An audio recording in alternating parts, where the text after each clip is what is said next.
यस्तो खालके सिँढी रहेछ यहाँनिर चाहिँ हो। ढुङ्गाको बिचबाट चाहिँ सिँढी रहेछ। म हुरुक्कै भएमा त उकालो कम्दै रहेन रहेछ। यस्तो खालके सिँढी रहेछ हो। ए सबैजना आउँदै जाँदै गर्नुहुँदैछ। यहाँ चाहिँ यस्तो जग्गा रहेछ हो।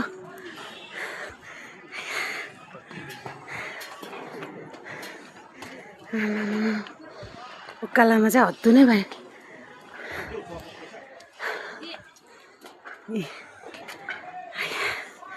सिँढी चाहिँ अब लास्ट पुगे।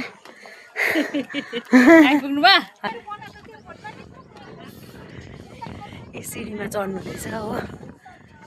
म चाहिँ भिडियो गर्दै जाँदैछु पिछे हो। यस्तो खालको सिँढी रहेछ यहाँनिर। अब चाहिँ हामी पुरा सिँढी रहेछ नि त। आम्मा अब चाहिँ लास्ट हो सिँढी। अब चाहिँ सिँढी सकेछ हत्तु है। कम्ती लामो बाटो होइन। अब चाहिँ सिँढी चाहिँ लास्ट भएछ हो। त्यहाँदेखि चाहिँ यहाँ हेर्नुहोस् न हाम्रो यस्तो खालके देख्दो रहेछ यहाँबाट चाहिँ।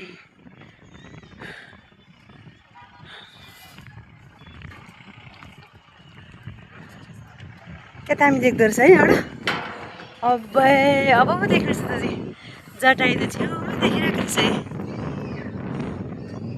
अगाडिबाटै खिच्छु भनेर कति कोसिस गरेँ तर मैले अगाडिबाट चाहिँ निकाल्नै सकिनँ। यो चाहिँ एकदम अप्ठ्यारोमा यत्रो ढुङ्गामाथि हो।